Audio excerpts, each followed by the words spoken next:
It's called the Movie Palace, and it's sort of like a little temple. It's almost like a religious shrine to the movies. These are like sort of depictions of different movie genres. This would be like the epics, you know, Ben-Hur type movie. This is sort of film noir. Eggshell up here, this is actually chicken eggshells. These are wood, but they're made to look like they're copper. Are you ready?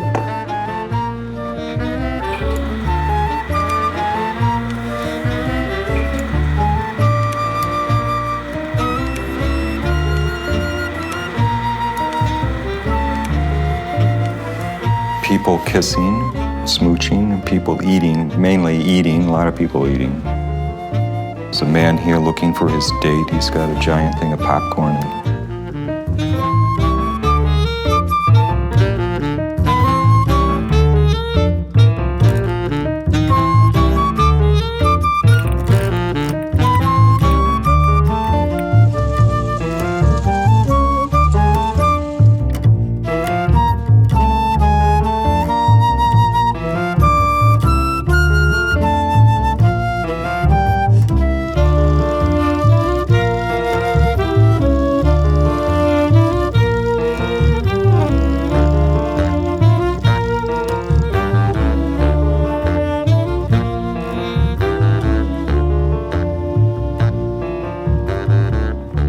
David is in the center of the note of what American art has always been about and is still today.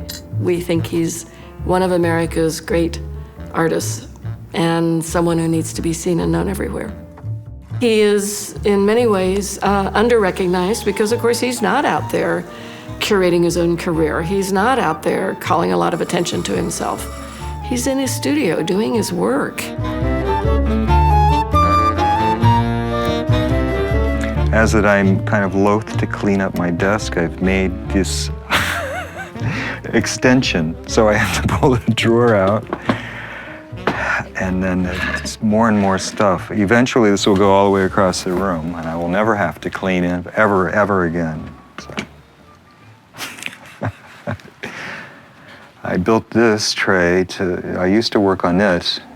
When I would drop things, it wouldn't roll, but now it's become this thing that holds all of my tools. So, electric motors break or wear out eventually, electric lights, and then that means somebody has to go mucking about in them. And I don't know, I think it's nicer to not have to rely on some technologies. I'm kind of getting back to like really primitive technology, I mean cranks, you know.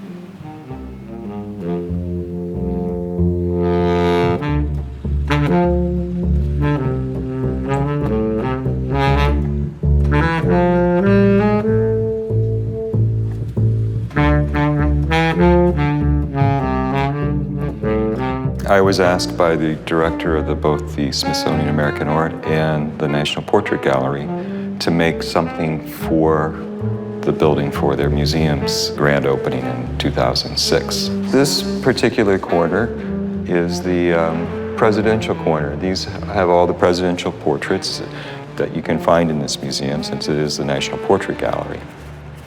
So I've got everybody from Washington to I don't know, those other guys that were presidents. These objects are actually reproductions of objects that were collected on the Wilkes expedition and then were brought back. These are some masks from the Pacific Northwest, and these are some pieces from Fiji. Here in the center cabinet, there's a Gabriel that is, you know, stabbing evil or Satan. But if you notice that part of his tail is escaping the confines of the glass case, because no matter what you do, it's really pretty difficult to stamp out evil. I know that.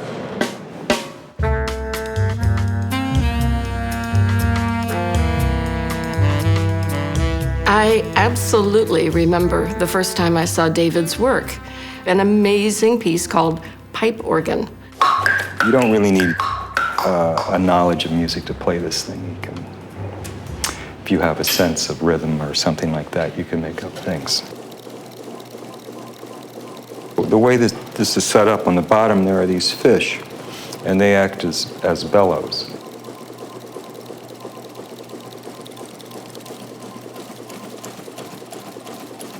And then you have the ever popular guys in blue suits who kick bells.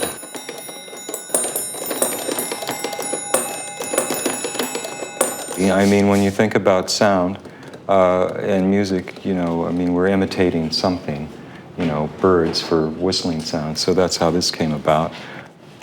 So if you blow into them,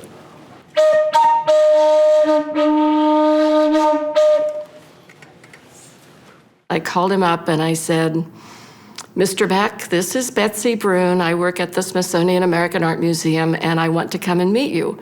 I felt as if I was a groupie going to meet a rock star.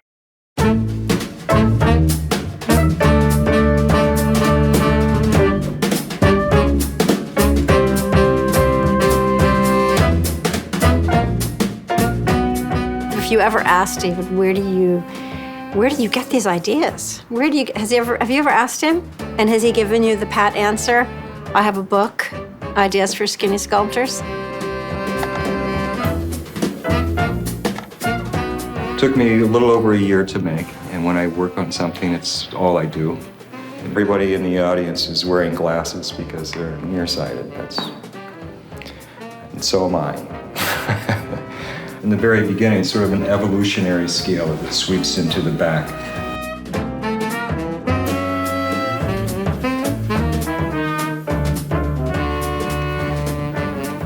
They're playing fish. It lights up. I don't have to talk about this.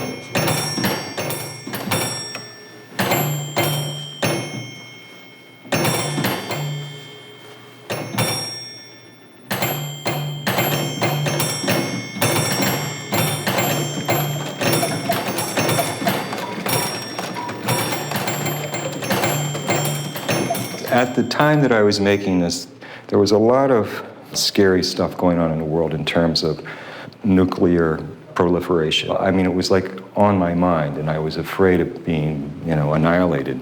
So I was thinking probably the safest place in the world to be would be in Antarctica, and like, who's gonna mess with the penguins? And so, for some reason, I did that, and there's like a little character here who has a mustache, and he's in a penguin suit, and that's kind of me in a way, thinking about being safe.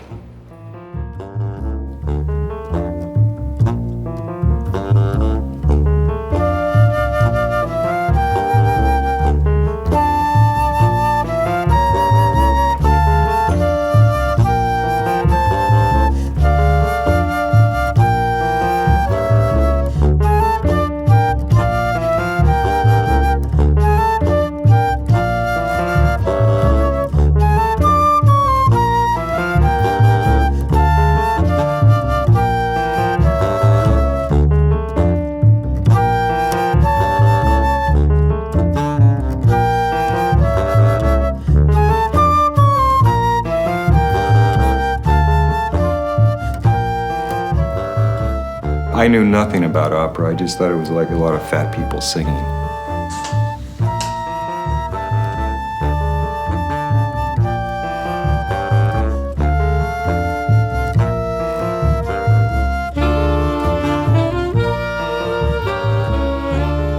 There's over, I think, 200 figures in there, so that's a lot of carving. And the ones that move, then they have multiple pieces. I did a lot of research. One of the ideas came from an article in the newspaper about people who follow the ring cycle, which is the Wagner. And when all four operas are performed, people travel from all around the world and they can congregate. So there was a whole article in the New York Times about these people in a hotel, and they're wearing like, hats with horns on them, and they're part of like a whole, they're almost like Trekkies. So that sort of gave me the idea of having opera members in the audience. So the movements are caused by little electric motors that are hidden under the floors. And there's actually a series of motors, so it's all divided up. So there would be one motor or power source per audience section. Each one has to be done separately. each figure, each movement, and if there's a multiple movement on a figure, then each one of those has its own sort of special linkage. So what happens is that the lever rolls on top of him when it hits the spike, it forces the lever up, which then makes the mouth open or close, or that type of movement. So that's basically how it's done.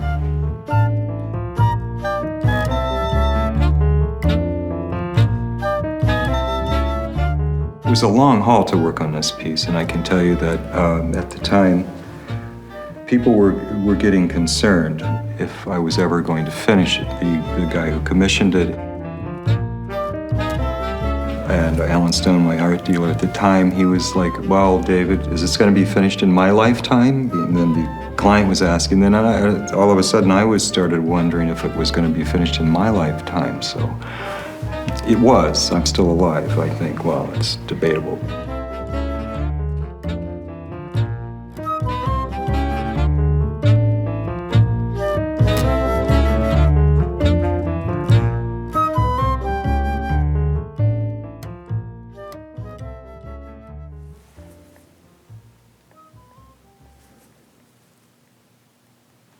So I made this whole hinge. I haven't been able to find things just like this that will work for me at the store. I mean, sometimes I do, but like these two hinges here on this piece are old piano hinges that I bought at the hardware store. But I'm not really, they're kind of on there as a placeholder. I'm not really crazy about the way they look, and I had been designing this other hinge. This is a hinge that I made. Anyway, there'll be two of them. There'll be one at the top and then one at the bottom with a rod in between. So I think that will look a lot nicer than, and also it'll be better, it'll swing out nicer. So somebody asked me about why don't I buy hinges from the store?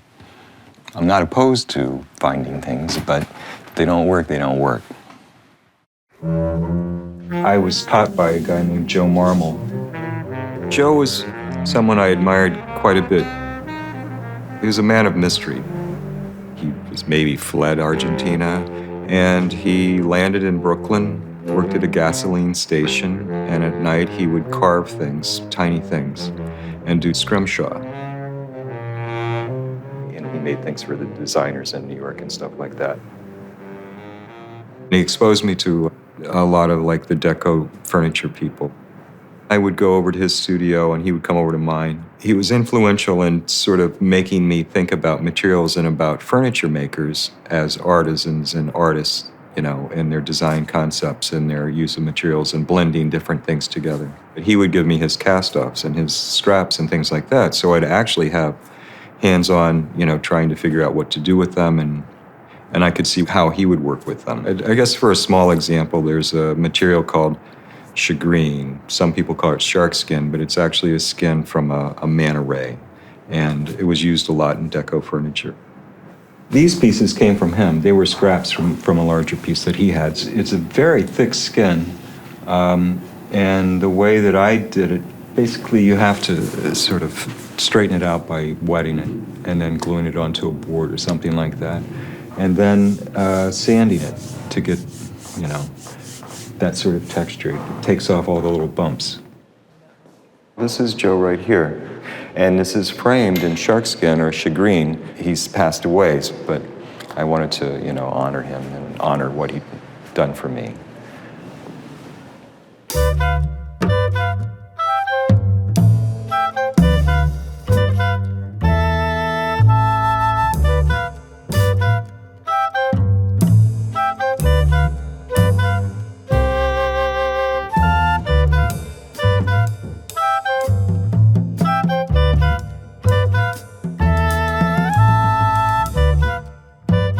Joe taught me about inlay. You're breaking little tiny egg shells or ostrich eggs or mussel shells. I was living in New York at the time in SoHo when I was making this. I lived on Worcester Street, and there was a bar there called Finelli's, and it was a bar that, like, most artists hung out at. You used to be able to get a draft for 50 cents. I could go at night with a bucket, and they would give me all the mussel shells scraped off the plate, you know. And they said, and the guy, first they would wash them and give them to me, and it was fine. And then the guy goes, "What are you washing all those mussel shells for?" And he goes, "Well, David's coming by," and he goes, "Well, he can have them, but he's got to wash them himself." So I take these like mussel shells home in buckets. I had the spaghetti and tomato sauce, and it was really disgusting, you know. But you can't really blame the guy. You used this as a studio once, didn't you? That's right. Right. I can't remember why. What was the situation? I was working on that bar, and I was making the panels for the top, the mussel shells, and they had shut off my electricity on Worcester Street at my old studio, so I didn't have a place to work. So I used your electricity and set up a shop one right here on this. That was the smell of low tide. Exactly. I kind of remember that. Right. It was very dusty, and I was very popular in your neighborhood for that couple of weeks that I was here. What did they say? "What are you doing?" These are all done on little panels, like 6-inch panels, glued on, crushed. And then after that, it's a lot of work. You have to grind sand, polish, and then bring them up. And then they're really, you know, it's a very unique kind of surface. All of this started out as, you know, clear glass, and I gilded the back of the glass like a sign painter would gild on a door, you know, like Dr. So-and-so's, you know. Well, that's the technique. You use this was done with gelatin, you know. You buy pills, you know, gelatin capsules, and that's how it's done. And then that's washed onto a pane of glass, and then thin sheets of gold are placed on it. And then I painted it all black on top to make it secure. Then I took those sheets of glass and cut tens of thousands of tiny little squares. So then I made my own tiles on that. So they're all different sizes, and then I glued them all in. That's how that's done. Got a lot of cuts on my fingers.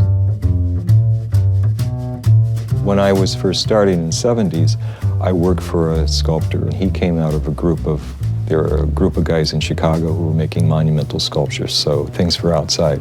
And they were really big, and it was a very macho thing. You know, be big or go home. And I just thought it would be, because I guess it was sort of perverse on my part, but just to do it backwards, do it upside down, and to make small pieces. And I responded to them more. And also, I always had a problem with where I was living. Like, I would be asked to leave all the time, so I had to find a new place. It was a lot easier to make really tiny things and put them in a suitcase and go to the next place. The very first show I was in was a new talent show. I was very young. It was at the Allenstone Gallery. It was 22. I went to New York. I hadn't finished college. Somebody gave me a ride, and I worked small, so I took a lot of work in suitcases. Every place I'd gone to in Soho, I walk in with these 2 suitcases, and the people go, "So you want to show me your work?" I go, "Yeah." And they go, "Do you have any slides?" And I go, "Yeah, I have slides, but I have the real stuff right here." And they go, "I'd rather look at the slides." And I'm thinking, what's wrong with these people? I mean, why you? So everyone kept saying, "Well, you should probably go uptown to Allenstone Gallery." So I walked in the door, woman there, Joan Wolfe. She goes, "Oh, so you're an artist?" I go, "Well, yes." And she goes, "Well, would you like to show Alan your work?" And I said, "Well, yes, I would." She goes, "What's your name?" I said, "David Beck." She goes, "Just a minute." She picks up the phone. She goes, "Alan, David Beck is here to see you." So she goes, "Go through there." And I go, "Where?" She goes, "Over there." And then so I walk through this labyrinth of rooms, and then I hear this voice, and I go, "Is there somebody back there?" And he goes, "Yeah, keep coming back here." We sit in these 2 chairs, and I open up these suitcases, and he takes hold of these pieces, and he goes, "Just a second." And he runs out, and I hear him cackling with Joan in the desk, and then, which is fine by me because it gives me an opportunity to look what he's got hanging around his office. And then he comes back in and he goes, "You have more?" And I go, "I got a lot more. I don't know how much of this stuff you want to see." He goes, "I want to see it all." And so then he comes back in and he goes, "Listen, I'd like to put you in the new talent show next month, but I want to do a bigger show, you know, like in the fall or winter or something like that." I said, "Well, that sounds good." He says, do you like cookies?" And I said, "I do like cookies." And so we sat around the office eating cookies, you know, so that was that. He became, you know, a really very, very important person in my life.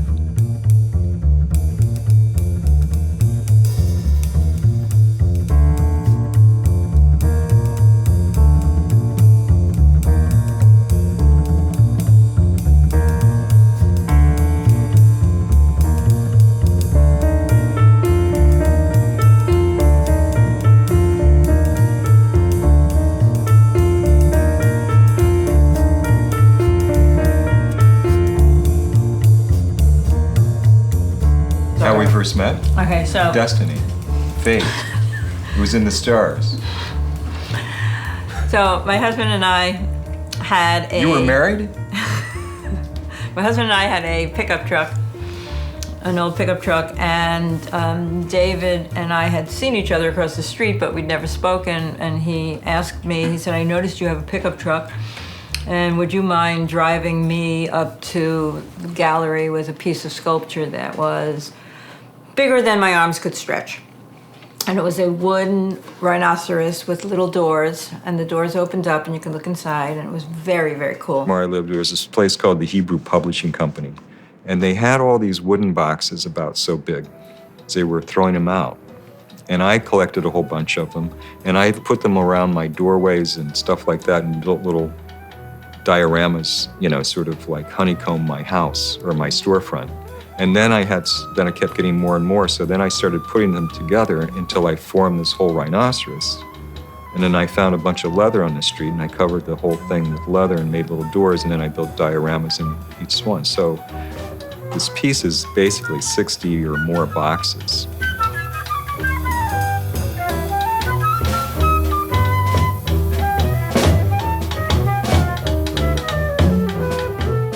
I would go to the bars at night.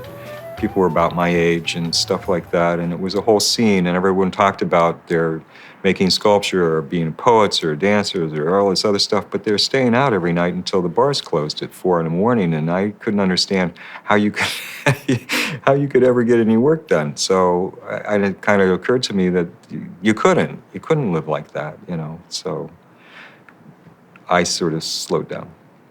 You were this like 25-year-old kid who lived in a little storefront with a potbelly stove, and was it a sleeping loft? Because the whole place was his studio. Yeah. It was a tiny little studio. And I loved going in there and looking because everything was so fascinating. And I used to think, he's got an incredible mind that he's able to do this, and he's doing it on a tiny, tiny little budget. It was very cold and drafty, and I remember I think it was Christmas morning, somebody came by and broke the windows out. So that was a drag, and snow was coming in. And then I was trying to, you know, it was sometimes it was grim. You know, it was really, because I didn't have the people come to visit, and they knew that I'd just turned the heat on just before they showed up, so it wouldn't look so bad. But then occasionally they'd sell something would happen, and I would help people, odd jobs here and there. I just didn't want to get a real straight job, full-time job, because I really wanted to devote my time to making things, you know. I was very, very driven.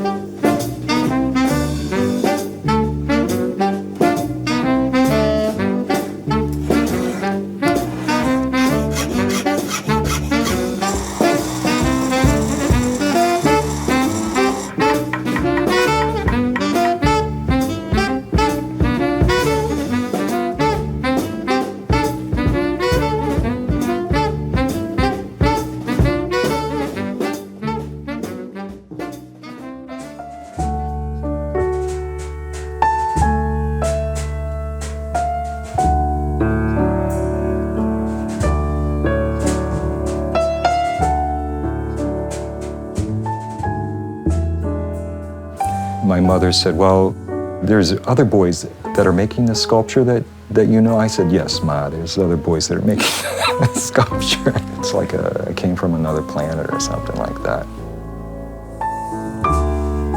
They couldn't quite understand, like, shouldn't you be teaching or something like that? I would show her some things, but, you know,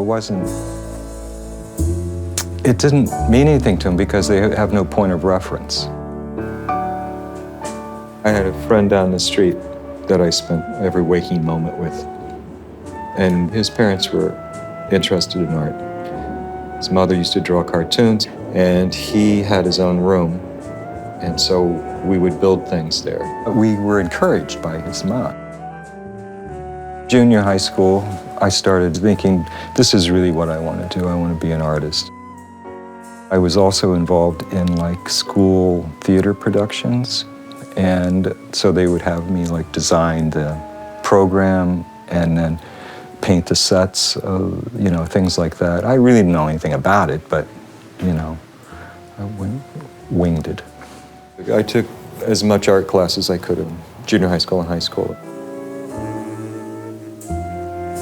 I think one of the things my mother said to me once was, well, you know, your uncle makes picnic tables.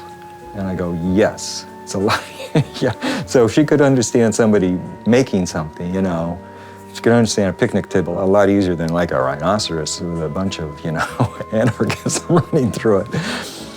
But I really can't blame her, actually. I can kind of understand a picnic table myself. But later, as she passed away, I met some women friends, and they always said that she was really proud of me, but they didn't really understand what it was I was up to.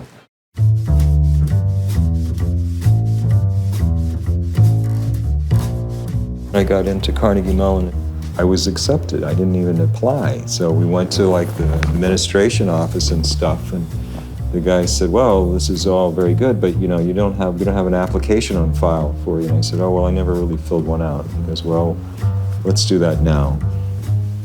But then he says, well, so how are you going to pay for this? And I said, well, I don't know. How much does it cost to go to school? It was like $3,500 a year.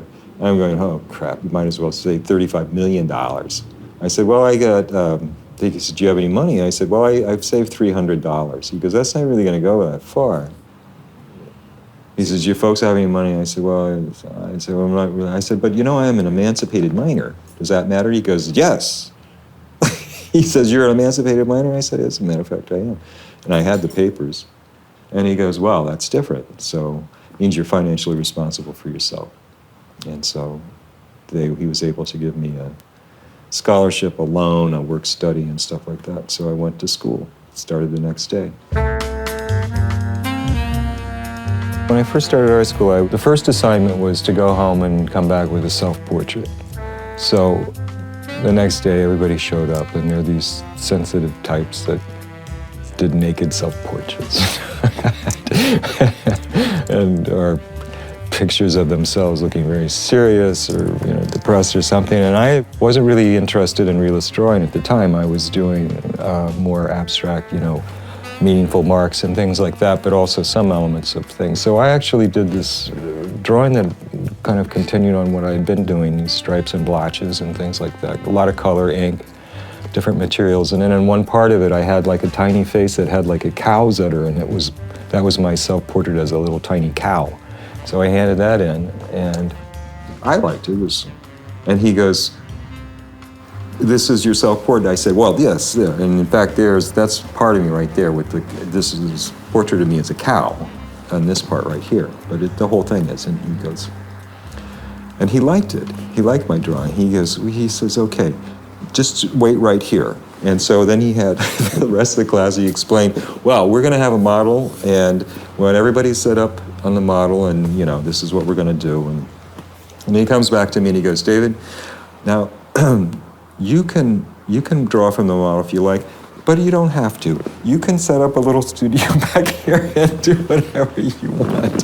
He told me, like, he said he didn't want to, like, change me. He didn't want to force me into different, you know, he thought that I had a different kind of vision that should be encouraged.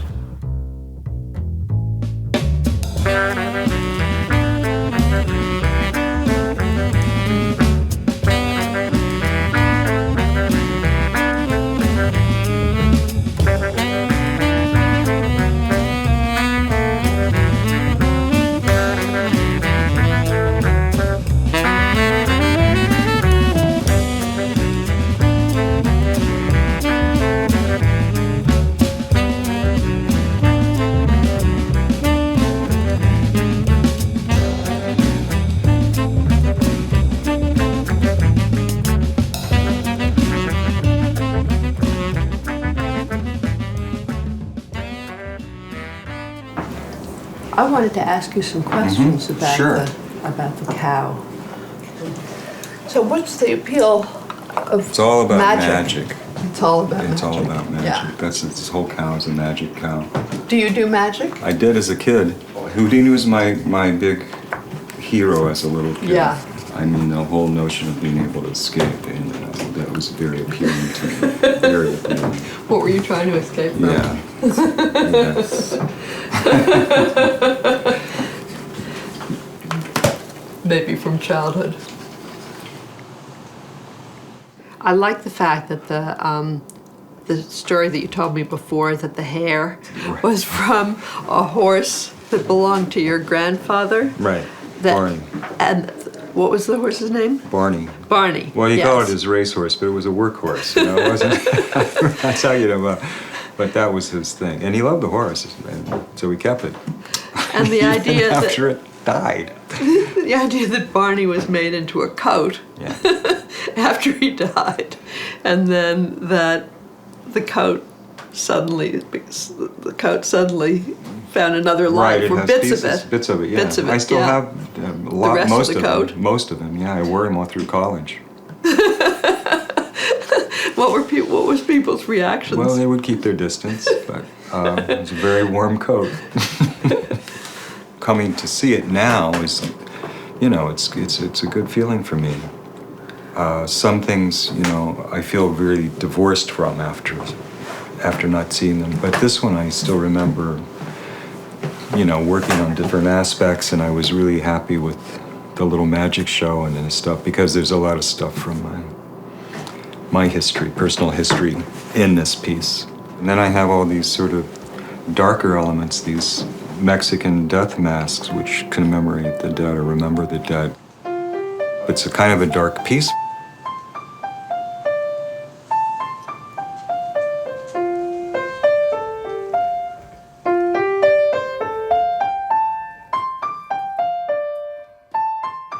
So the very first show at Allen Stone, we sold 3 pieces. And they went to this one family in Chicago, the Bergman family. And I didn't know this, but I found out later that they were like the biggest collectors of Cornell's work.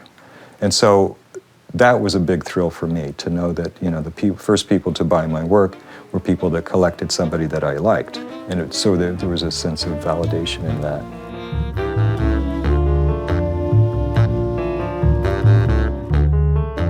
Well, this is a piece that I made a very long time ago, probably 1977, 78. It's called Flamingo A-Go-Go. And what it is it's a portable flamingo. The legs pull out of the back, are articulated, they can move up and down. The head comes out. Sort of works in repose there. The wings will flap, and the most important part, only plays Mexican music.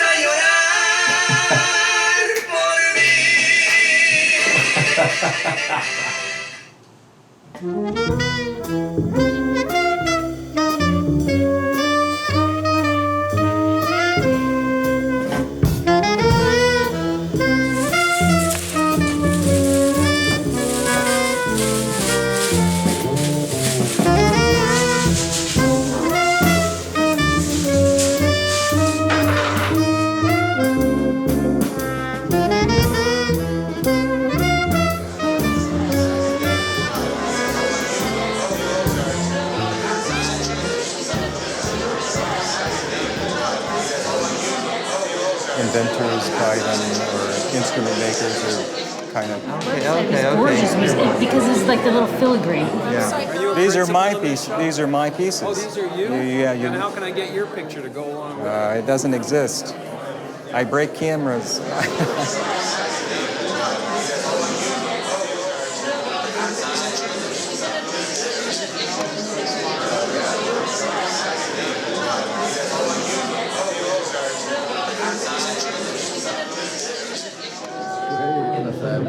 Wow. Oh my gosh. That's great. He explained to me that he encountered the dodo at the exhibit at the Natural History Museum in New York, I believe around early 70s. and was completely taken by the character. He explained that he searched and searched for pictures and illustrations of the dodo, and I know that it's a recurring character for him.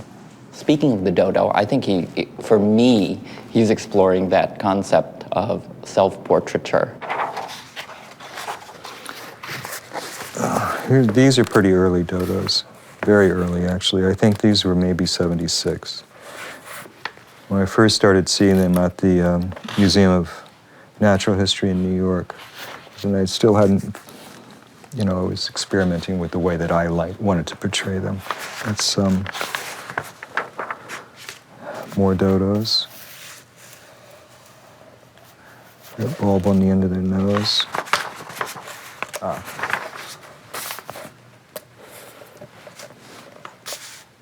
There's two looking up, another one coming up at a hole in the ground. Well, it's true I've been sort of obsessed and fascinated by the dodo for many, many years. I mean, the name, it means stupid in Dutch, I think, and then in Portuguese it means something like big bottom. But I always felt like, well, why, they're just a friendly bird. I mean, why should they be synonymous with stupid because they're friendly, and it has that kind of a draw for me. There's a lot of speculation, which intrigues me, what the dodo actually looked like. So it's very free because there's really no, set thing. There are some skeletons and things like that. So you don't really know exactly. There was a guy named Roland Savory who did a lot of paintings, used the image of the dodo a lot. And that image itself is probably the one that's most copied. They're sort of a funny-looking animal, and from all the descriptions, they're sort of bizarre. They were so heavy that they waddled, and so they had a comical kind of look about them. Their necks didn't seem to really support their heads, which had an enormous beak, and then they had tiny little wings So everything about them was sort of funny in those aspects of, beauty or something like that. But I find them as a very handsome sort of animal and admirable.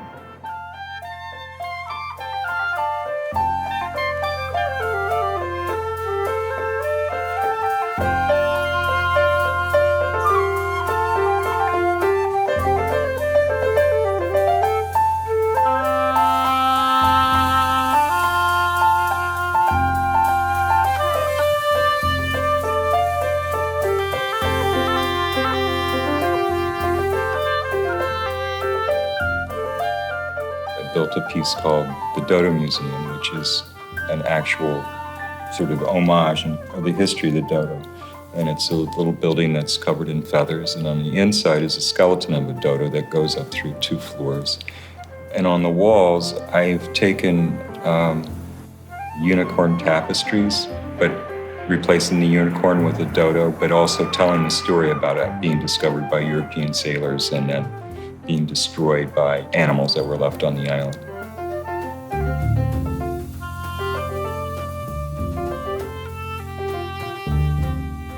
I also feel like the dodo being extinct, David is the type of artist that is almost extinct because I have never encountered anyone like him. And I don't think even any other artist that can even come close to what he does, in my opinion.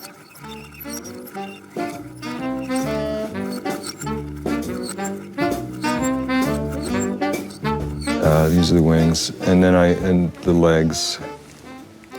Took these tracings off of the wings that I'd drawn. And I do use like textbooks. Here's a textbook. And then I transfer this onto like wood.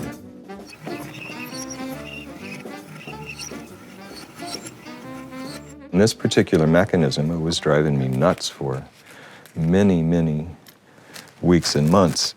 I mean, when I figured that out and I figured out how to connect the rods and stuff like that, it was like, oh, that was pretty good. There's an incredible amount of frustration involved sometimes with what I do. It's like all of these pieces here, all these metal pieces that I've made were at one time or another in this piece. So here's a whole series of discs that didn't quite work out.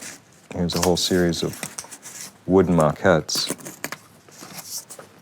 And then I've got a whole box of these too. These are also pieces that didn't make it in.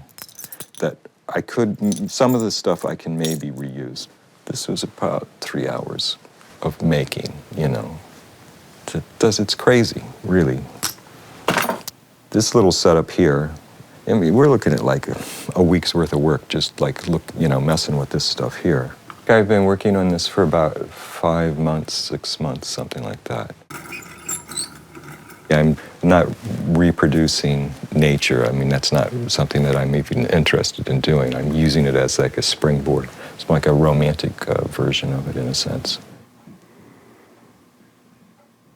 A toy has a kind of remove, but this work is very, very personal. It's very detailed. It's very intense. It's not a toy. It's close to being the real thing. And that takes away its kind of funniness.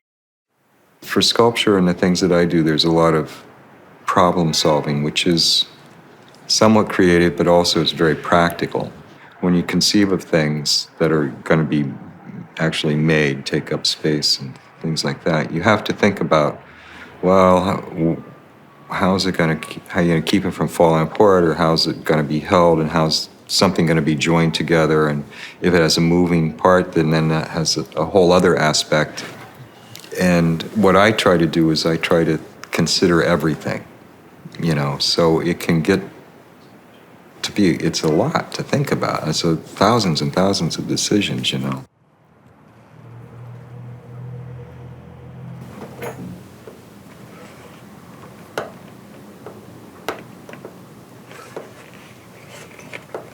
Three-quarters, or at least three-quarters of the way done on the clay. I just want to.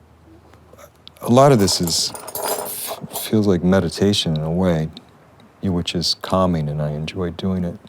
The wrinkles and putting in the detail.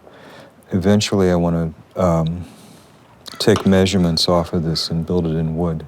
And I was thinking of turning it into like a small cabinet, so that portions would open up and there would be objects on the inside that you could look at too. And because a lot of the things that I make are that way. They're sort of an act of discovery. It starts with an outside piece and then you move inside and see something else that's going on.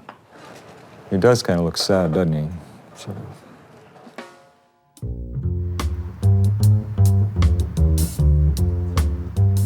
When you go to his house and you see the way all the objects he owns or has collected are laid out in little arrangements,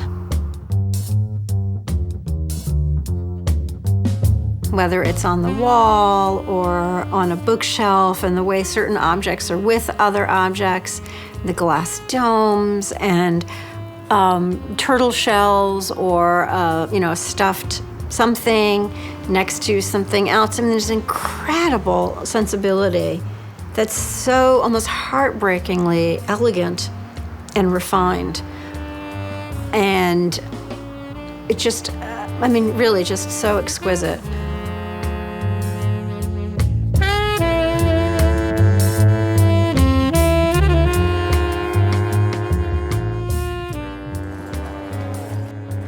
I kind of like this. What do you think that is? I don't know. I think it's for candies, maybe?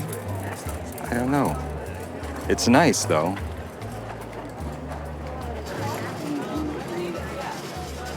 It's the best price I can get from you today? I could do $7 for you today. All right, that'd be great. So polite. What's this guy doing?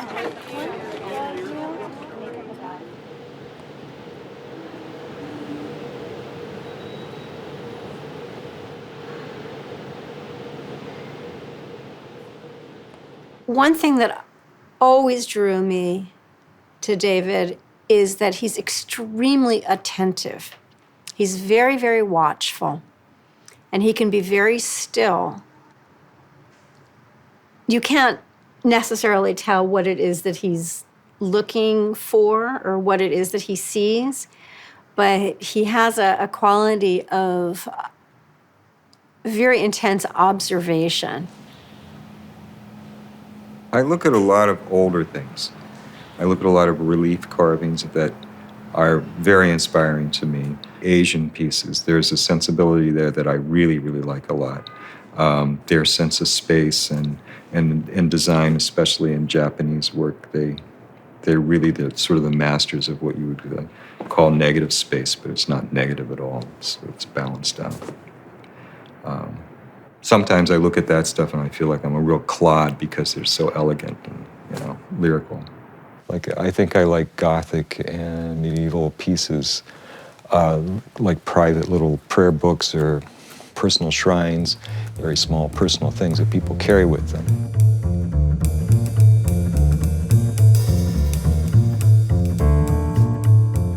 Well, this started out as a working drawing to figure out how to make the elephant, and I did take tracings and made cardboard and paper patterns to start the clay elephant.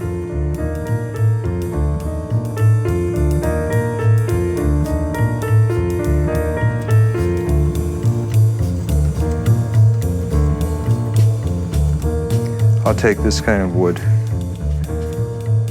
and build a structure like so. It'll only be that high, maybe like that. And then I do the drawers coming out of it like that. So that's the structure that's on the very inside.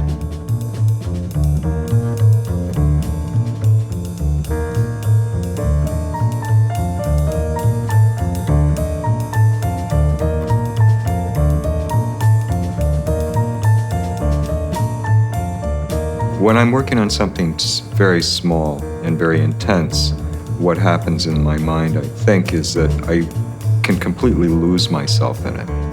It's very enjoyable, at least for me.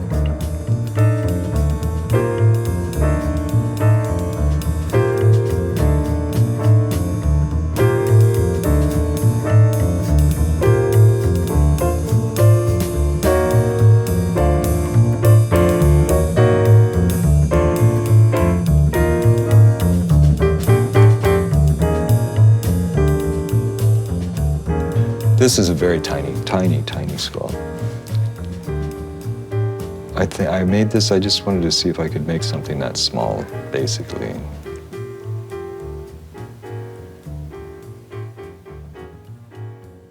The work is for an individual, right? It's for you when you are playing it. And look at the beak. Do you see the beak? But then what's really fun would be showing it to a friend. Yes. It's not so much he's introducing a miniature into our world today. I think he's inviting us to enter a completely different world on a whole nother scale, and you begin to question your own scale in the environment that you're in.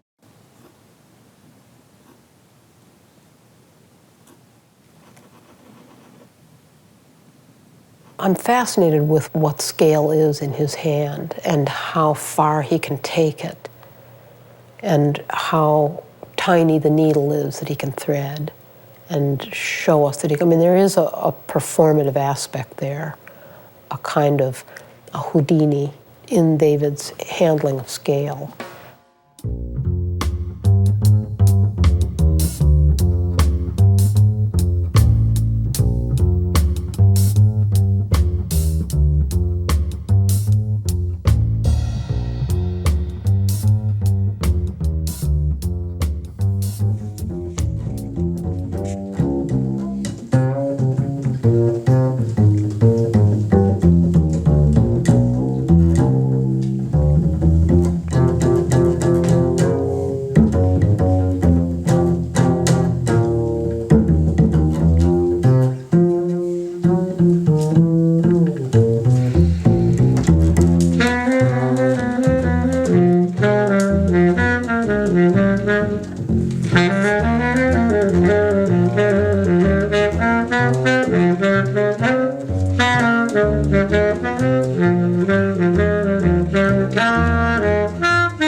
This is a pretty solitary occupation. I need a lot of quiet time to keep focused on something like that, but it can be too much. So that's why I pursued music, and because it forced me to go out and to have interactions with other people, other musicians, so I developed some close friendships.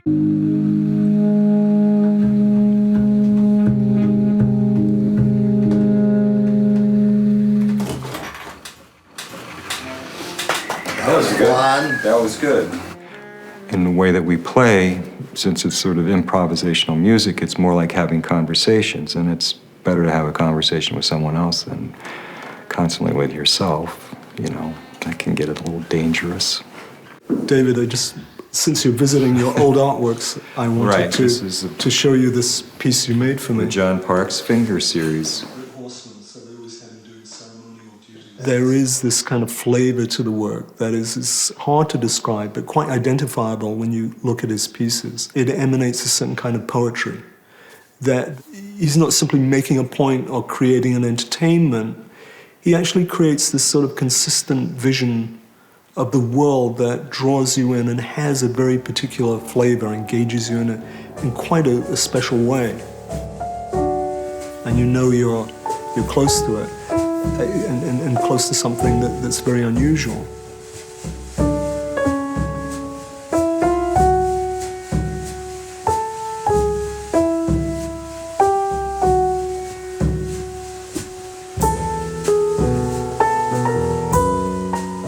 I think every artist have a certain amount of craft in what they do. It's not all technique that I'm interested in. I sort of develop techniques, or I learn techniques if I think that they're appropriate for what I'm trying to build.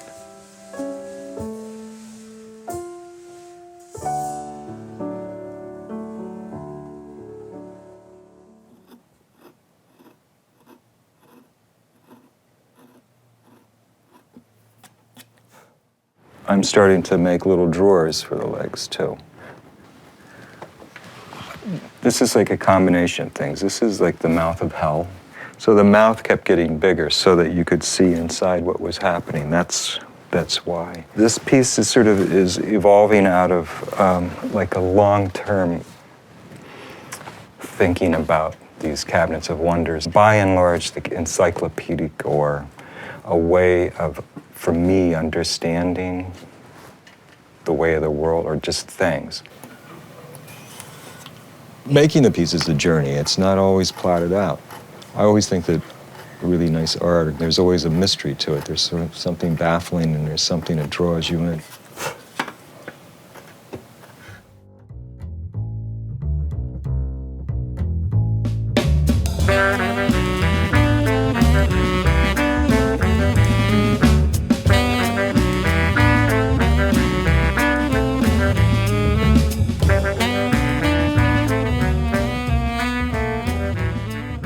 I used a lot of materials that I'd never used before I started to do. So like along this edge here, this is all ostrich eggshell. And then on the inside, what they're actually dancing on is chicken eggs, so they're dancing on eggshells. So it's sort of a little pun. Little vignettes of people in private worlds, but actually in a public setting. So people are reacting to each other in a way, but also they're also in their own sort of private world at the same time.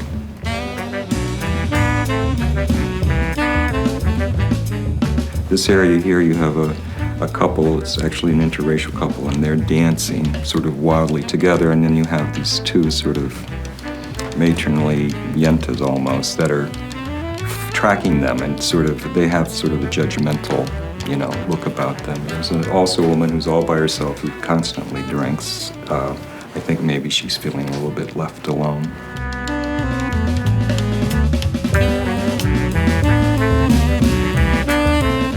I'm thinking about fish. Fish. I have an interest in everything. I'd like to do everything. It's something that's sort of keeps me going.